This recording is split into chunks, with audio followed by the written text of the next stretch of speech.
Rick, Hey Megan, how you doing? good.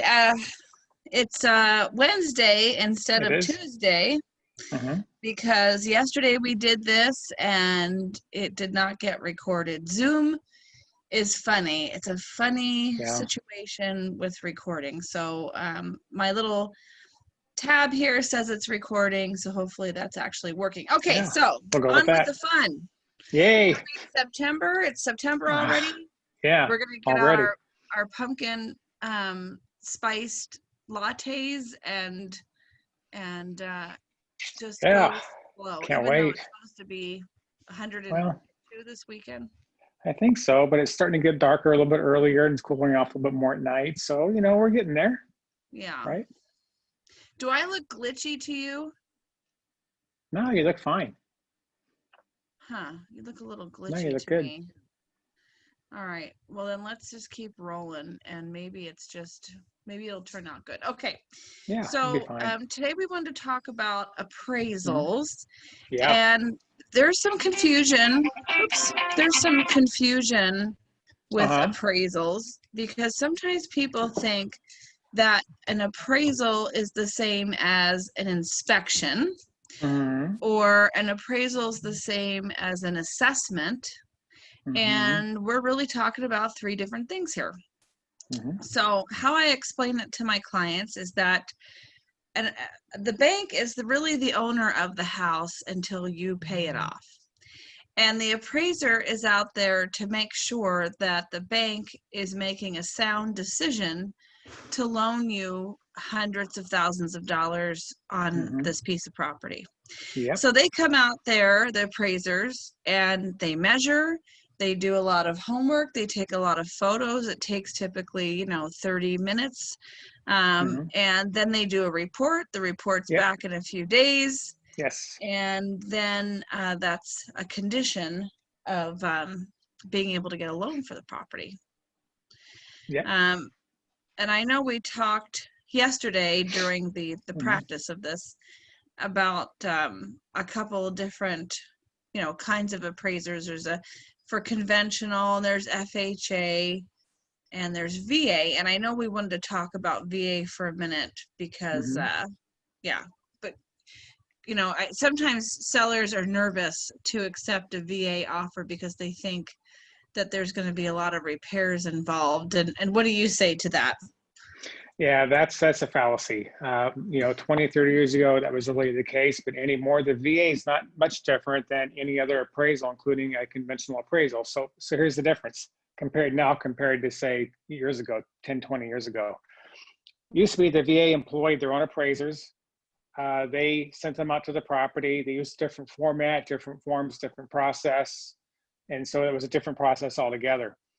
The VA has since changed that where they still assign the appraisers, but the appraisers they are assigning are the same appraisers that do conventional loans, FHA loans. They're all the same appraisers now.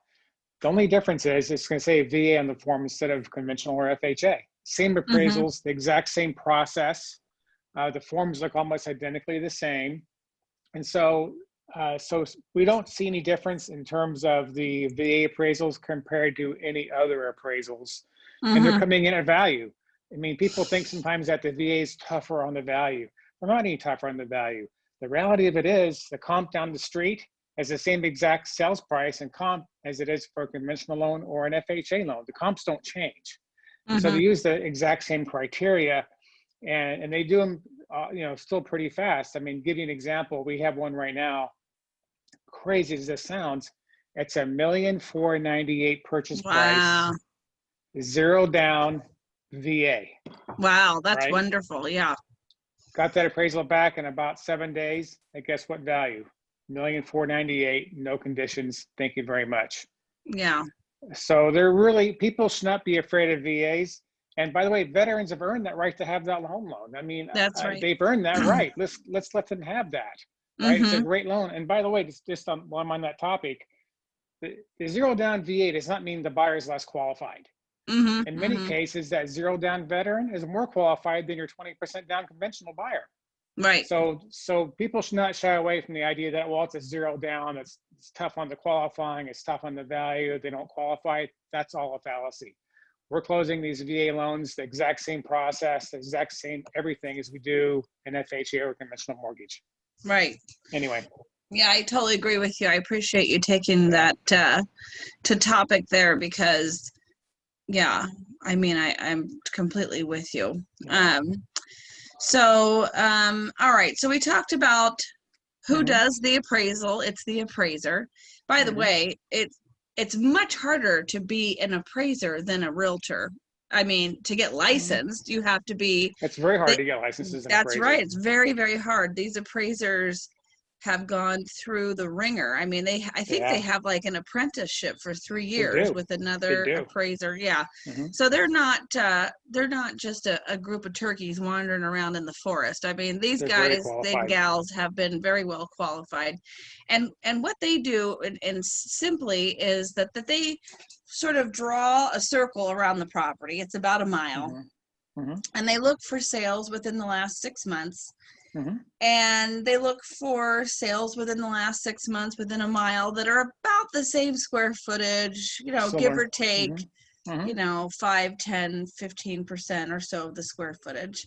Right. And if there's a house right next door that's sold, but you as the seller, like the house that sold a half a mile away, you're kind of out of luck because they don't get to pick and choose. I mean, they have to report back to the bank, and oftentimes their appraisal gets reviewed again. It does. Somebody's gonna find that sale next door. So they take the most logical road because they're going to be under scrutiny later, and they dissect that, they compare, they add value for things, they take away value. It's a busy street. There's some value lost if it has a view, value gained if the view is of a valley. That's one value. If the view is of the ocean, that's another value. So they've got their book of how they do things. So what were we going to say here? Oh, yes. We said, when is it done? It's done pretty quick. It's ordered right away. That's what you do anyway, right? Well, I order the appraisal. Some lenders don't do it this way, but I do it in every case because the appraisal is such an important piece of that entire process. And we want to establish that right up front as close as we can, or as soon as we can. So I will order the appraisal the same day we open escrow. And generally speaking, we get the appraisal back within 5 to 7 days of that. So that's pretty quick. And that gives us a chance to look at the appraisal and have the loan done by then as well. Yeah. Yeah, exactly. Yeah. When escrow, there's so many moving parts, and you're right. I mean, the appraisal has to be ordered right away. The inspections have to be done right away. There is no time for dilly-dallying. Please don't open escrow and go on vacation for a week, right? We've had that happen though. We've worked it through, but it's like a shame because you don't get much of a vacation. And when does somebody pay for an appraisal? Yeah, great question. Well, they're not allowed to pay for the appraisal until after we disclose the loan. That's a regulation. So I always order the appraisal up front without collecting it, just to be just in the interest of time. So, but once we disclose the loan, we send a link to the buyer to pay for that appraisal. Now, here's the thing people don't sometimes understand is that the appraisal fee is not a lender fee.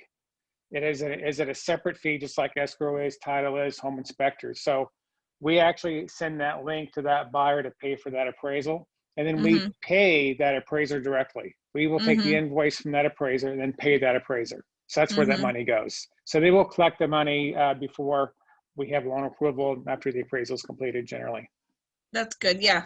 I always, when I meet with a buyer and we have a consultation, now we do it over Zoom, which I like. I mean, I think there's a lot of things. Yeah, there's a lot of things here that I could definitely keep, One of them is all these Zoom meetings instead of meeting in person, driving in the car, spending hours on the road. So anyway. Yeah. So when we meet for a consultation, I explain to them that there's a few times they're going to have to open up their checkbook when we open escrow. One is for the deposit, which is typically 1 to 3% what the purchase price is. The second is for Mhm. the appraisal. And how much is that usually, did you say? Depends upon the appraiser, typically between 550 and 600. We will Mm-hmm. always collect $600. If the Mm-hmm. appraisal invoice comes in lower, we reimburse the buyer back for that difference. Yeah. And people, Yeah, FYI, the appraiser doesn't like, run off with the $600. Woohoo! There's a middleman since the housing crash, and yeah, they have to pay service fees. They have insurance fees. They have right. licensing fees. So, They have um, expenses. and then Yeah. the third expense that I explained to buyers is that they'll have to do inspections. Hmm. And, generally it's a one and done home inspection, but sometimes that home inspection leads to even more inspections, like a sewer inspection, and that usually costs about $220. Mm. So there's a couple times people have to open their pocketbook. So that's good for them to know, because what happens if you pay for and do the appraisal Right. and you don't agree with your inspection results, or if you pay for the appraisal and the house doesn't appraise. So Hmm. let's explain that to people. So Hmm. I'm going to use easy numbers because that's how I roll.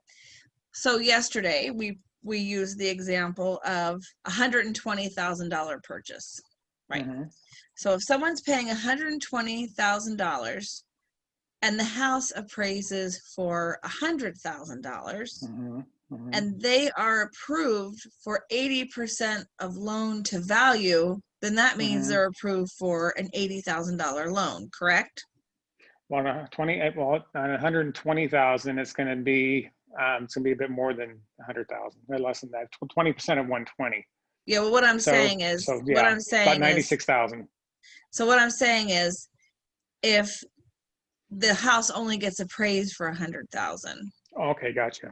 okay, so 80% loan to value. So they're Hmm. approved then for 80,000 Hmm. of that Hmm. 100,000. Hmm. But if they Right. agreed to pay 120, they Hmm. were originally going to put down 20,000. Now they're going to put down 40,000 Hmm. to make up the Make up the difference. difference. Yeah. Right. And so, sometimes that happens when a house doesn't Sometimes. appraise, it happens. And so their choices at that point are, they have a few choices. They can walk away Hmm. and say, never mind, but, we very rarely, don't get this resolved. So if they walk away, they're going to lose the money that they've already thrown into this, which is the Right. inspections and the An appraisals. appraisal. Hmm. They'll get their deposit back because the Right. appraisal is a contingency. Hmm. Um, but they're going to be out like $1,200, $1,300. The second thing is, you can just come in and pay it. The third thing is, you can try to renegotiate with the seller. So Hmm. you can say, hey, I agreed to pay 120. It only appraised at 1. Can I give you 110? Would you consider this? And they sort of renegotiate. And typically Right. you can't say to the seller, hey, it appraised for 100. We agreed to pay 120. Can you just carry a loan for me? You can't do that No, either. right. Yeah. Right. So That's true. you have to renegotiate. Right. So those are the choices there. And Well, just let me add, if you don't mind too, Megan, that on these appraisal values, mhm, let's make this really clear that appraisers have no interest in bringing value in low.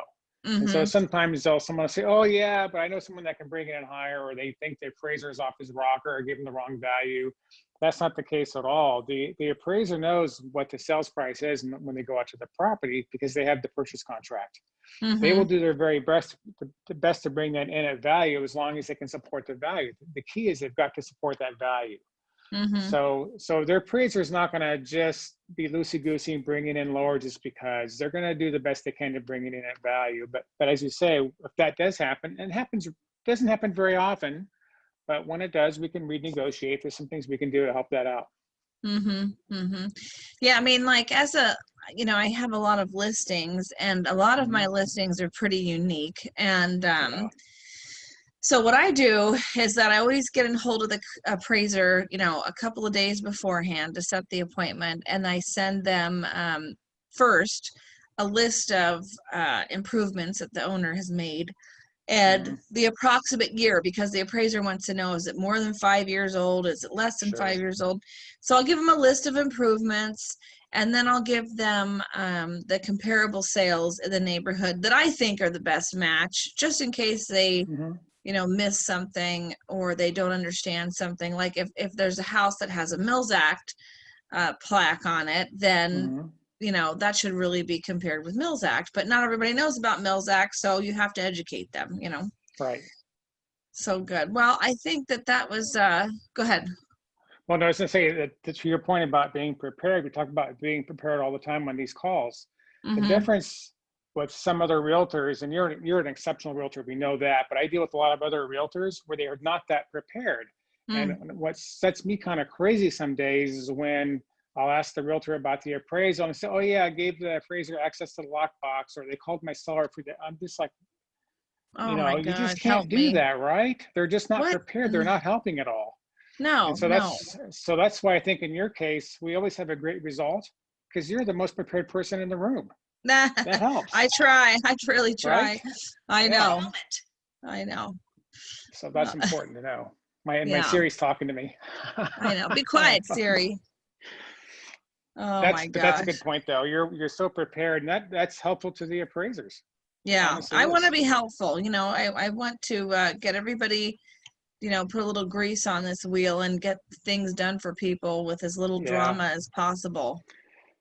I like that. All I right. like Well, that. good. Well, I'm glad we talked today about the appraisal, what it is, what it isn't, who does it, how much it Yeah, costs, when it all happens, good and what stuff. happens if it goes south.